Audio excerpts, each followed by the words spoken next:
जितने आस्था चैनल पर कथा सुन रहे हो, जितने फेसबुक और यूट्यूब पर सुन रहे हो, बहुत सावधानी से सुनना। अमावस्या के दिन प्रदोष काल में, प्रदोष के समय पर, प्रदोष काल में शाम के समय पर जाकर किसी भी नदी, तालाब, बावड़ी, कुआं, कहीं ना कहीं जो आपके पास में हो, वहां पर एक घी का दिया, बत्ती का मुंह दक्षिण की ओर कर अवश्य जला कर जाना। सारे पितृ दोष समाप्त हो जाएगा, सारा पितृ दोष समाप्त।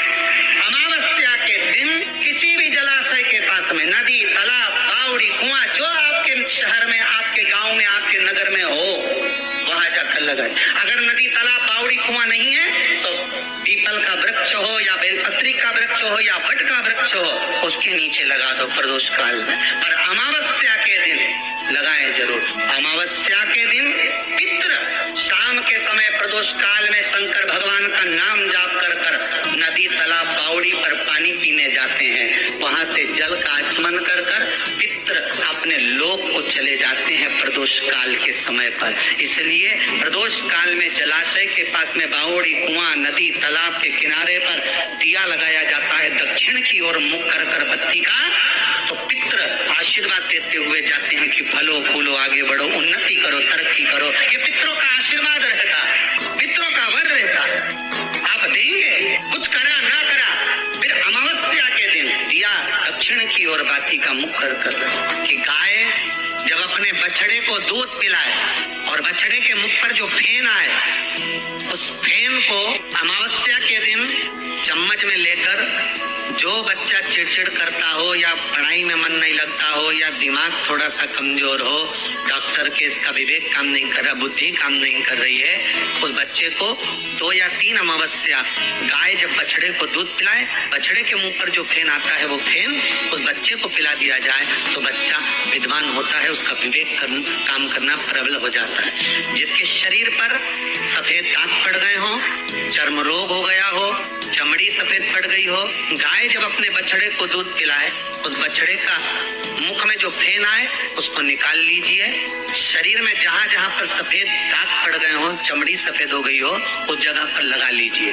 कम से कम आधा घंटा बैठ जाइए और बैठने के बाद में, उसके बाद में फिर स्नान कर लीजिए। उस फेन का प्रयोग कर देखिए, चमड़ी अपने असली रंग में आना प्रारंभ हो जाती है। जहां पर पति और पत्नी के संबंध बेकार हो जाते हैं, विवाद हो जाता है, अदालत में बात पहुंच जाती है, परिवार वालों पर दहेज का केस चालू हो जाता है, कहीं ना कहीं किसी न किसी रूप में कार्रवाई चालू हो जाती है, पति पत्नी में वापिस प्रेम को बढ़ाया जाए। उस प्रेम को बढ़ाने के लिए शंकर भगवान का कनेर के पुष्प की माला, गाय के पुष्प की, कनेर का वो पीला जो फूल होता है, आप टीवी पर दर्शन कर रहे होंगे, कनेर के पुष्प की माला जो ऊपर जलाधारी लगी है, जिस जलाधारी में से बूंद बूंद पानी गिरता है, ये शंकर भगवान की 5 बेटियों का स्थान है। कौन कौन सी बेटी नाम ले? जया, विषहरा, श्यामली बारी, गौतली और 5वें नंबर की देव। ये शिव जी की 5 लड़की है जो पानी बूंद बूंद नीचे गिरा रही है। शंकर भगवान की बेटियों के स्थान से, शंकर भगवान की जो ये जलाधारी है, जलाधारी, अशोक सुंदरी वाला स्थान, ये जो जलाधारी है, बेटियों के स्थान से जलाधारी तक जो कनेर के माला बनाकर स्पर्श कर लगा देता है, प्रदोष काल के समय पर उस पति पत्नी में कितना भी झगड़ा हो रहा हो, आपस में प्रेम बनना प्रारंभ हो जाता है। अदालत का केस धीरे धीरे समाप्त हो, अदालती कार्रवाई। यहाँ तक कहा गया कनेर का पुष्प, भाई भाई में विवाद हो रहा हो, जमीन के लिए विवाद हो रहा हो, किसी प्रॉपर्टी के लिए विवाद हो रहा हो, या किसी अन्य विवाद में पड़े हुए हो, या तुम्हारे दुश्मन बढ़ रहे हो, तो भी कनेर का पुष्प शिव को समर्पित किया जाए। हनुमान जी महाराज को 3 तरह की माला समर्पित होती है।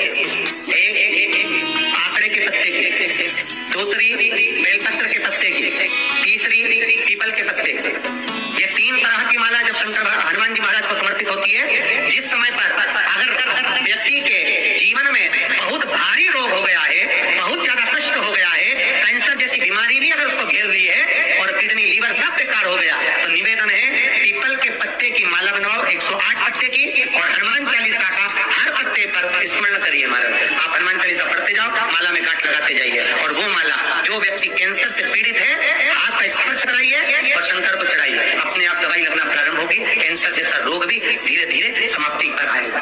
कोई बच्चा एग्जाम में बैठ रहा है, सीए की पढ़ाई कर रहा है, कोई बहुत बड़े एग्जाम में बैठा, पास हो ही नहीं रहा, बहुत हार गया, बेलपत्र की माला चढ़ाओ। आप बेलपत्र की माला चढ़ाओ, 108 बेलपत्र आप श्री शिवाय नमस्तुभ्यम मंत्र का जाप कर गांठ लगाकर भगवान श्री हनुमान जी महाराज के सामने पहुंचकर माला को सीधी रखकर, जो व्यक्ति एग्जाम में बैठ रहा है, नौकरी के लिए, अन्य पढ़ाई के लिए, अगर कॉम्पिटिशन एग्जाम में भी बैठ रहा है, तो माला को हनुमान जी महाराज, और हनुमान जी कौन से होना चाहिए? पूर्व मुखी। हनुमान दक्षिण मुखी नहीं चाहिए, पूर्व में जिन हनुमान जी का मुख हो वो माला ऐसी समर्पित कर हनुमान चालीसा का पाठ कर 3 बार स्मरण कर माला श्री हनुमान जी को पहना दीजिए। ऐसा कोई एग्जाम नहीं जिसमें से आप निकल ना पाए, पर करना आपको पड़ेगा भगवान, और प्रयास जहां तक हो सके प्रदोष काल में अगर चढ़ाएंगे तो ज्यादा फलदायी रहेगा प्रदोष काल में। तीसरी है आंकड़े की माला। आंकड़े के पत्ते की जो माला होती है, ये माला कार्य की सिद्धि के लिए होती है। इसमें एक आंकड़े के पत्ते पर सीताराम लिखा जाता है, मात्र एक पत्ता ऐसा होता है जिस पत्ते पर सीताराम नहीं लिखा जाता है। 108 पत्ते में से एक पत्ता, बस उस पत्ते को हथेली में रखकर उल्टा हाथ आपको रखना है और अपनी कामना कर उस पत्ते को बांध देना है। ये जरूरी नहीं है कि 25 के बाद बांधो, 50 के बाद बांधो या 100 के बाद बांधो, आपकी मर्जी पड़े, उस खाली पत्ते को कहीं पर भी बांध दीजिए और उस माला को अपनी कामना कर श्री हनुमान जी महाराज को समर्पित कर दीजिए महाराज। इसके लिए कोई तिथि, कोई दिन, कोई बार निश्चित नहीं है, बस ये माला जब हनुमान जी को चढ़ जाए तब एक घी का और एक तेल का दिया हनुमान जी के सम्मुख में लंबी बाती का लगा देना महाराज, एक घी का एक, और अपनी कामना कर आप आ जाइए। आपकी वो कामना 2.5 महीना या 3 महीना इससे ज्यादा नहीं जाएगा, वो कामना बाबा पूरी करेगा, क्योंकि शिव और हनुमान ये सब एक